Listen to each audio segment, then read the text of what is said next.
Assalamualaikum warahmatullahi wabarakatuh.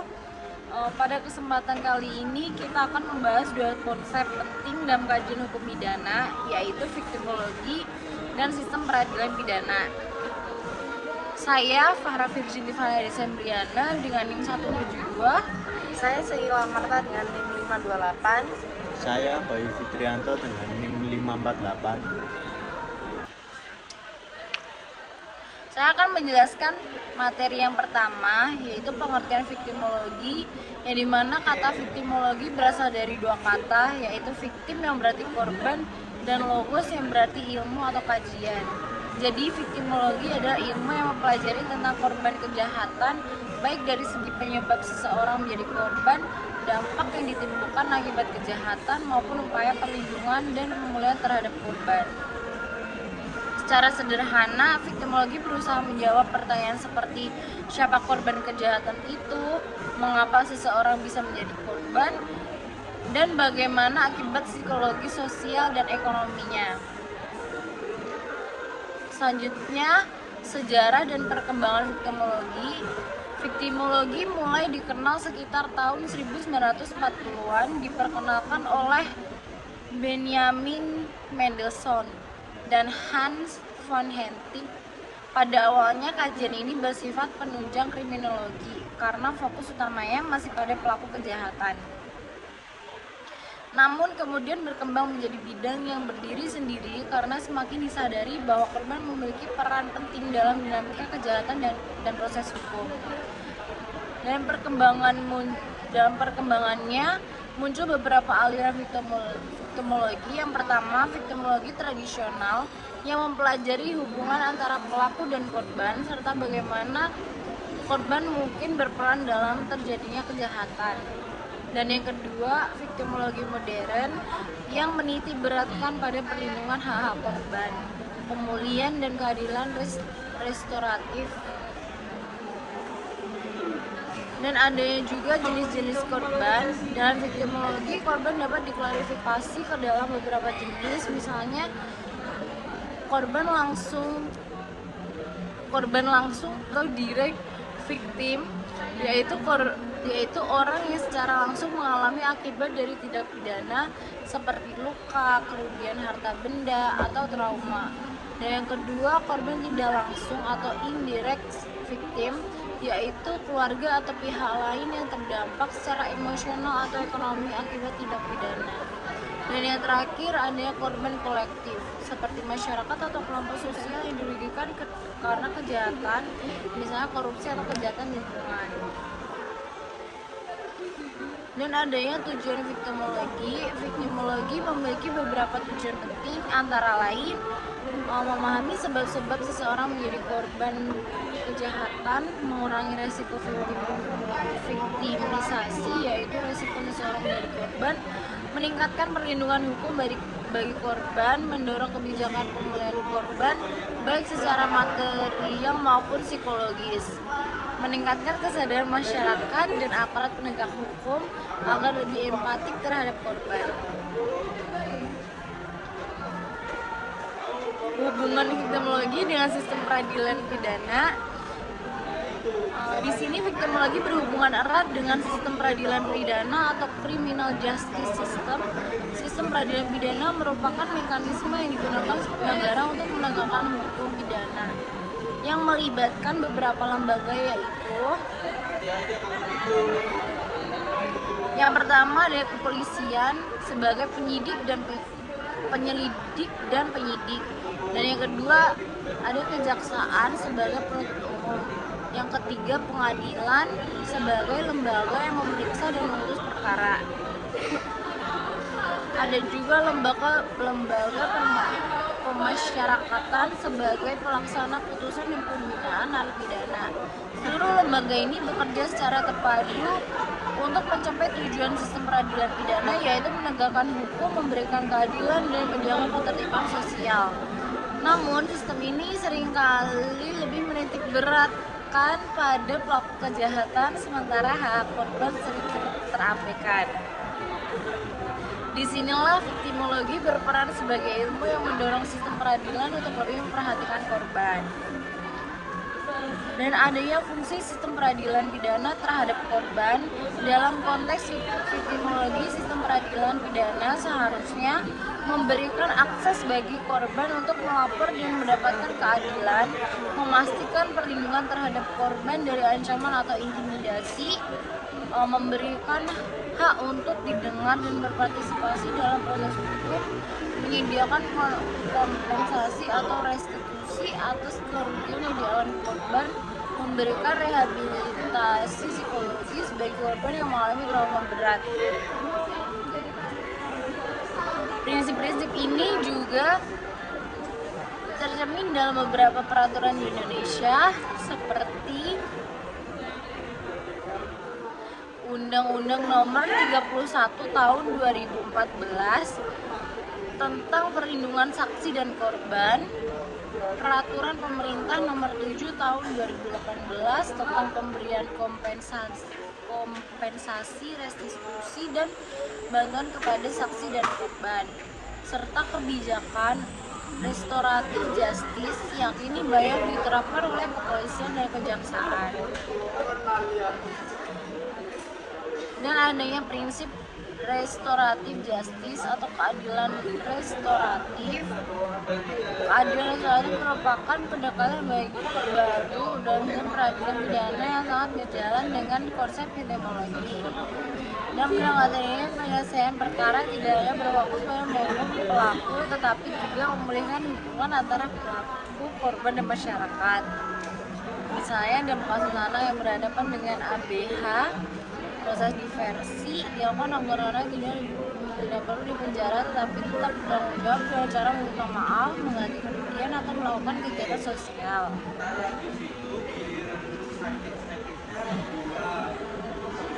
Pendekatan ini menekan pemulihan atas kerugian korban dan reintegrasi sosial pelaku, bukan sekedar pembalasan. Tantangan dalam penerapan viktimologi, walaupun viktimologi sudah diakui penting penerapannya dalam sistem peradilan pidana, masih menghadapi beberapa tantangan seperti kurangnya pemahaman aparat penegak hukum terhadap hak korban, minimnya fasilitas dan dukungan psikologis bagi korban, kendala budaya dan stigma sosial, terutama pada kasus kekerasan sosial. Proses hukum yang berlarut-larut sehingga korban sering merasa tidak mendapatkan keadilan. Untuk itu perlu adanya sinergi antara lembaga penegak hukum, lembaga perlindungan korban, serta masyarakat sipil agar perlindungan korban dapat secara nyata. Dan kesimpulan dari saya yang jelaskan sebagai motif, kita simpulkan bahwa viktimologi adalah cabang ilmu yang mempelajari korban kejahatan secara menyeluruh, mulai dari penyebab, akibat, hingga upaya perlindungannya. Sedangkan sistem peradilan pidana ada mekanisme yang melibatkan lembaga-lembaga penegak hukum dalam menegakkan keadilan. Keduanya harus belajar beriringan agar keadilan tidak hanya berpihak kepada pelaku atau negara, tapi juga kepada korban sebagai pihak yang paling menderita akibat kejahatan. Dengan demikian, pemahaman viktimologi diharapkan mampu mewujudkan sistem peradilan yang humanis, empatik, dan berkeadilan bagi semua pihak. Lanjut pemaparan materi yang selanjutnya, yakni mengenai keterkaitan viktimologi dalam tahapan sistem peradilan pidana. Yang pertama,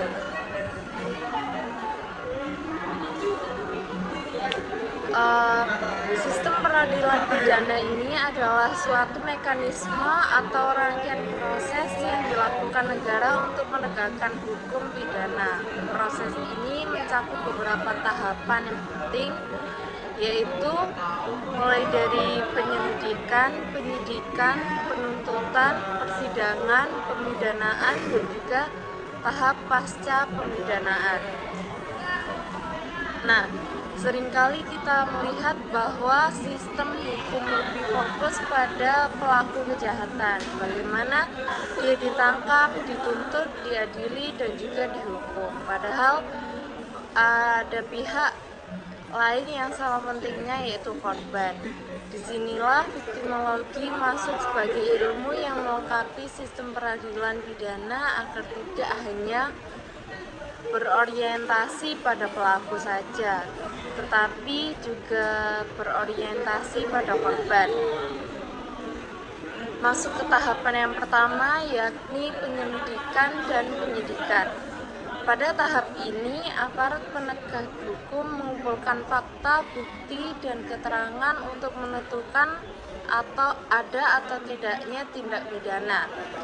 Yang pertama yakni mengenai keterkaitan viktimologi. Di sini adalah bagaimana polisi atau penyidik memperlakukan korban saat dimintai keterangan. Korban harus diperlakukan dengan empati dan juga perlindungan, bukan malah disalahkan ataupun diperlakukan kasar.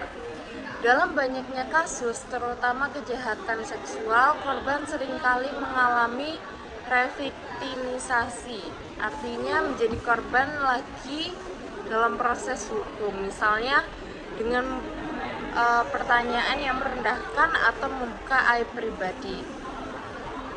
Viktimologi mengajarkan bahwa penyidik harus mampu menjaga kondisi psikologis korban agar keterangan yang diberikan jujur, jelas, dan tidak menambah trauma. Contohnya saja dalam kasus kekerasan seksual, korban berhak mendapatkan pendampingan psikolog dan perlindungan dari LPSK agar tidak takut memberikan kesaksian. Tahapan kedua yakni penuntutan. Setelah penyidikan selesai, perkara dilimpahkan ke jaksa untuk dilakukan penuntutan. Di tahap ini, viktimologi menekankan hak-hak korban. Korban berhak tahu perkembangan kasusnya, apakah berkas sudah dilimpahkan, kapan sidang dilakukan, dan bagaimana proses hukum berjalan. Viktimologi juga memberikan dasar bahwa korban tidak boleh ditinggalkan begitu saja. Korban perlu merasa dilibatkan meskipun tidak secara langsung menentukan jalannya penuntutan. Lembaga Pelindungan Saksi dan Korban atau LPSK di Indonesia ini adalah bentuk nyata penerapan viktimologi dalam tahap ini. PLSK menyediakan perlindungan hukum, fisik, hingga psikologis bagi korban agar berani menghadapi proses hukum. Masuk ke tahapan ketiga yakni persidangan. Ini adalah tahap yang paling krusial karena menjadi ruang formal untuk mencari kebenaran dan keadilan. Dalam perspektif viktimologi, korban tidak boleh hanya diposisikan sebagai alat bukti semata, tetapi juga sebagai pihak yang harus dijaga hak-haknya. Viktimologi memberikan perhatian khusus pada perlindungan korban di ruang sidang. Misalnya, hakim bisa memutuskan sidang tertutup untuk kasus tertentu agar korban tidak merasa dipermalukan di depan umum. Bahkan beberapa negara dan juga Indonesia dalam kondisi tertentu memperbolehkan korban memberikan kesaksian melalui video konferensi agar tidak harus berhadapan langsung dengan pelaku. Intinya, viktimologi membantu agar persidangan tetap objektif sekaligus melindungi martabat korban. Tahapan yang keempat yaitu pemindaan. Pada tahap ini, hakim menjatuhkan putusan kepada terdakwa. Biasanya fokus utama putusan adalah hukuman untuk pelaku. Namun dalam perspektif viktimologi, pemidanaan juga harus memperhatikan kepentingan korban. Viktimologi mendorong agar putusan hakim tidak hanya berisi pidana, penjara, atau denda, tetapi juga restitusi dan kompensasi. Restitusi adalah ganti rugi yang diberikan pelaku pada korban, sedangkan kompensasi adalah ganti rugi dari negara apabila pelaku tidak mampu membayar kerugian korban. Hal ini sejalan dengan prinsip restoratif justice, yaitu keadilan yang memulihkan kondisi korban, bukan hanya menghukum pelaku. Masuk tahap kelima, yakni pasca pemidanaan. Banyak orang mengira setelah pelaku dijatuhi hukuman masalah selesai, padahal bagi korban penderitaan bisa berlangsung lama setelah kasus selesai. Disinilah viktimologi berperan dalam rehabilitasi korban. Pemulihan ini bisa berupa rehabilitasi medis untuk korban yang mengalami luka fisik, rehabilitasi psikologis melalui konseling atau terapi trauma, dan rehabilitasi sosial ekonomi agar korban bisa kembali berfungsi normal dalam masyarakat. Dengan kata lain, tahap pasca pemidanaan adalah upaya jangka panjang untuk memastikan korban benar-benar pulih dan tidak terus-menerus terbebani oleh kejahatan yang menimpanya. Dapat disimpulkan dari penjelasan saya tadi bahwa viktimologi sangat terkait dengan seluruh tahapan sistem peradilan pidana, mulai dari penyidikan, penuntutan, persidangan, pemidanaan, hingga pasca pemidanaan. Perspektif viktimologi selalu hadir untuk menjaga hak-hak korban. Viktimologi juga menjadikan korban bukan lagi pihak yang dilupakan. Korban juga bukan sekedar saksi atau alat bukti, tetapi subjek hukum yang haknya harus dihormati. Tujuan akhirnya adalah keadilan yang seimbang, bukan hanya menghukum pelaku, tetapi juga memberikan pemulihan yang adil bagi korban. Dengan demikian, keterkaitan viktimologi dan sistem peradilan hukum pidana adalah memastikan bahwa hukum tidak hanya melindungi negara atau menghukum pelaku, tapi juga benar-benar melindungi dan memulihkan korban.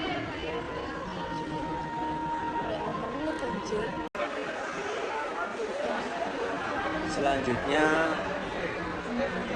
peran viktimologi dalam perkembangan sistem peradilan pidana sangat penting karena viktimologi menyoroti posisi, hak, dan kepentingan korban dalam proses peradilan pidana yang sebelumnya sering diabaikan.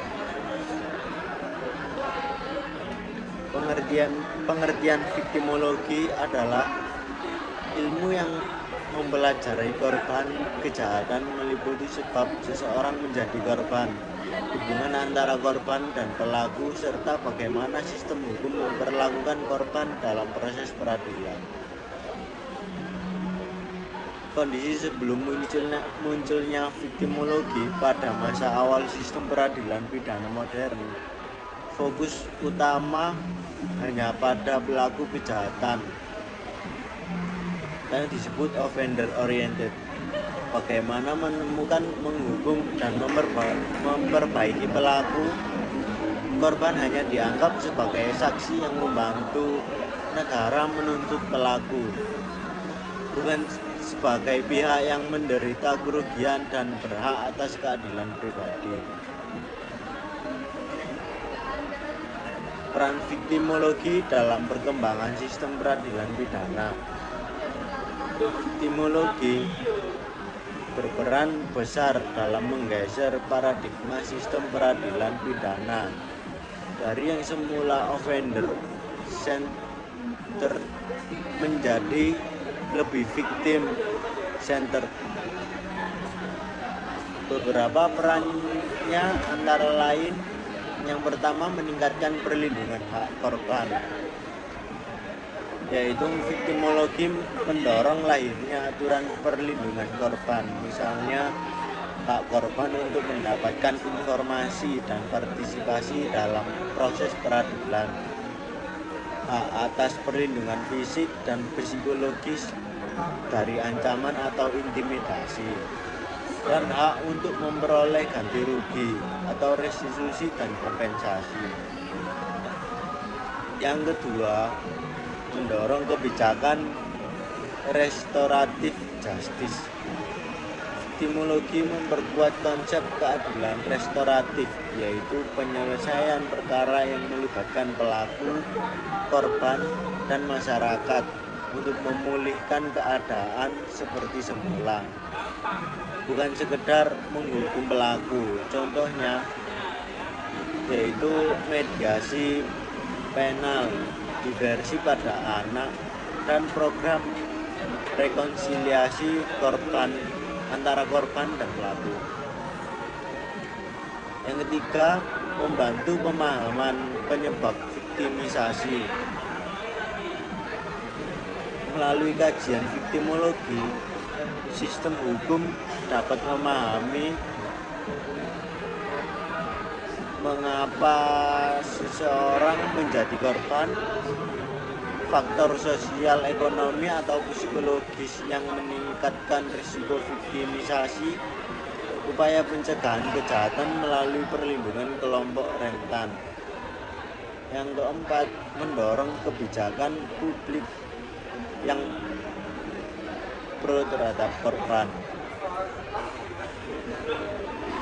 Viktimologi memberi dasar ilmiah bagi pembuatan undang-undang dan kebijakan yang berpihak pada korban, seperti Undang-Undang Perlindungan Saksi dan Korban, yaitu Undang-Undang Nomor 13 Tahun 2006 junto Undang-Undang Nomor 31 Tahun 2014. Yang kedua, pembentukan LPSK atau yang disebut Lembaga Perlindungan Saksi dan Korban. Yang keempat, dampak nyata dalam sistem peradilan, yaitu terbagi menjadi 4. Yang pertama, korban kini diakui sebagai subjek hukum dengan hak yang jelas. Yang kedua, proses peradilan lebih manusiawi dan berimbang, tidak hanya fokus pada pelaku. Yang ketiga, muncul program pemulihan korban, termasuk bantuan medis, psikologis, dan hukum. Dan yang terakhir, penegak hukum dilatih untuk berperspektif korban dalam setiap tahapan penyidikan, penuntutan hingga putusan.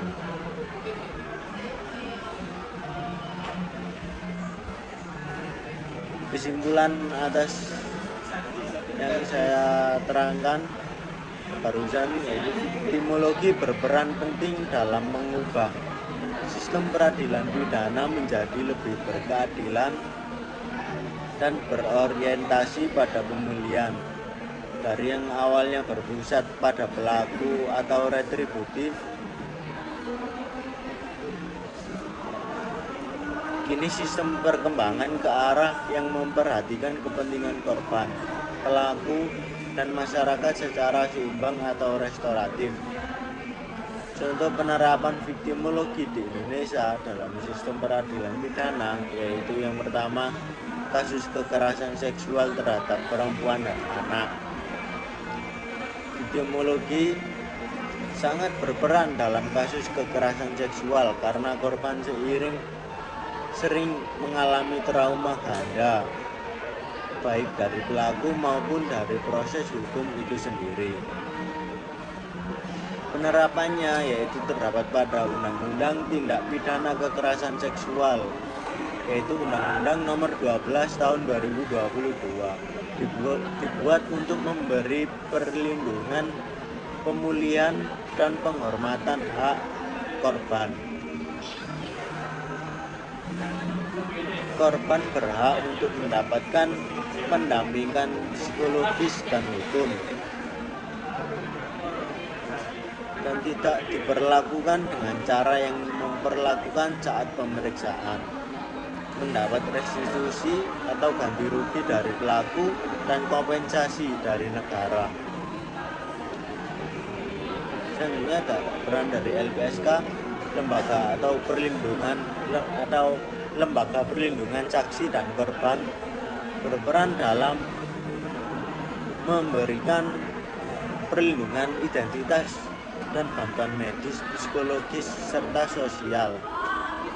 Contoh nyata dalam kasus kekerasan seksual di lembaga penyidikan atau LPSK dapat menempatkan korban di rumah aman dan memberikan pendampingan psikologis agar korban tidak trauma saat persidangan.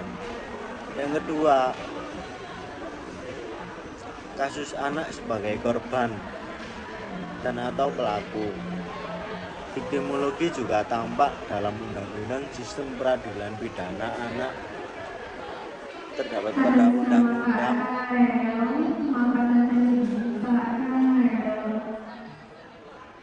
pada Undang-Undang Nomor 11 Tahun 2012 yang menekankan keadilan restoratif. Penerapannya yaitu dalam kasus anak sebagai pelaku, diversi penyelesaian di luar pengadilan dapat dilakukan dengan melibatkan korban dan keluarganya. Tujuannya bukan untuk menghukum, tetapi untuk memulihkan hubungan antara korban dan pelaku. Korban diberi ruang untuk menyampaikan perasaannya, kerugiannya, dan kebutuhan pemulihan. Contohnya dalam kasus pencurian kecil oleh anak, korban dan pelaku difasilitasi oleh Bapas atau Balai Pemasyarakatan untuk berdamai. Pelaku meminta maaf dan mengganti kerugian, sedangkan korban dapat memaafkan tanpa harus menempuh proses pengadilan panjang. Contoh yang ketiga, kasus terorisme atau pelanggaran HAM berat. Dalam konteks ini, korban sering mengalami kerugian fisik, psikis, dan sosial yang luas.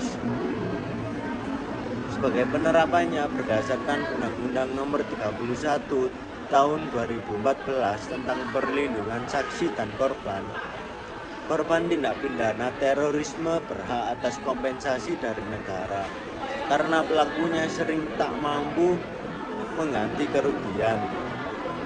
Yang kedua, LPSK melakukan asesmen kebutuhan korban, termasuk pemulihan psikososial, perawatan medis, dan rehabilitasi. Contohnya, korban bom di Bali dan Surabaya mendapatkan bantuan kompensasi serta program pemulihan trauma melalui kerjasama LPSK dan Kementerian Sosial.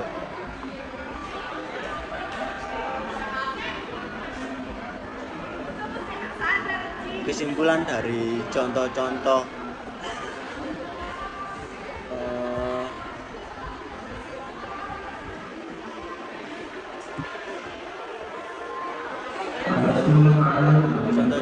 penerapan viktimologi di Indonesia dalam sistem peradilan pidana,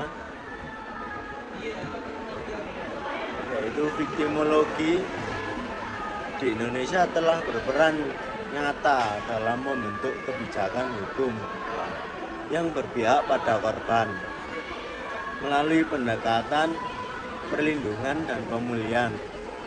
Sistem peradilan pidana kini tidak hanya menghukum pelaku, tetapi juga mengembalikan martabat dan kesejahteraan korban. Penambahan materi dari kelompok kami yakni membahas mengenai peran lembaga perlindungan saksi dan korban atau LPSK. Di dalam Undang-Undang Nomor 13 Tahun 2006 menjadi dasar hukum bagi perlindungan korban. Korban melalui LPSK berhak mengajukan kompensasi dan restitusi ke pengadilan. Namun secara praktik korban tetap tidak aktif dalam proses peradilan pidana karena kepentingannya diwakili oleh aparat negara, polisi, dan juga jaksa. Lalu ada pandangan viktimologi terhadap KUHP. KUHP masih bersifat retributif yaitu berorientasi pada pembalasan pada pelaku. Seharusnya bergeser menjadi restoratif, yaitu menekankan pemulihan korban. Hanya beberapa pasal dalam KUHP yang menyentuh hak korban, seperti pasal 109 dan pasal 140 ayat 2, yakni hak korban mengajukan keberatan atas penghentian penyidikan atau penuntutan. Pasal 168, hak korban sebagai saksi. Pasal 134 sampai 136, hak keluarga korban untuk izin otopsi. Dan pasal 98 sampai 101, yakni hak korban menuntut ganti rugi atas kerugian akibat tindak pidana.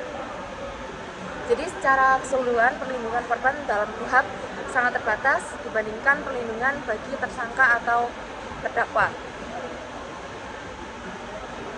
Selanjutnya adanya hambatan dalam perlindungan korban, yaitu korban tidak termasuk dalam unsur utama sistem peradilan pidana atau tidak seperti polisi, jaksa, atau terdakwa.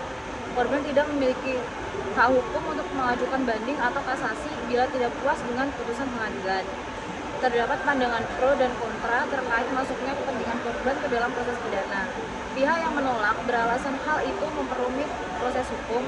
Pihak yang mendukung menilai bahwa memperhatikan korban adalah bagian dari perlindungan hukum yang adil bagi seluruh masyarakat. Kesimpulan, KUHP belum memberikan perhatian yang cukup terhadap korban tindak pidana. Hak-hak korban masih jauh lebih sedikit dibandingkan hak-hak pelaku. Posisi korban masih sebagai saksi, bukan sebagai subjek hukum yang aktif dalam mencari keadilan. Akibatnya, sistem hukum pidana Indonesia masih offender oriented, belum victim oriented. Sekian pemaparan dari kelompok kami, kurang lebihnya mohon maaf. Wassalamualaikum warahmatullahi wabarakatuh.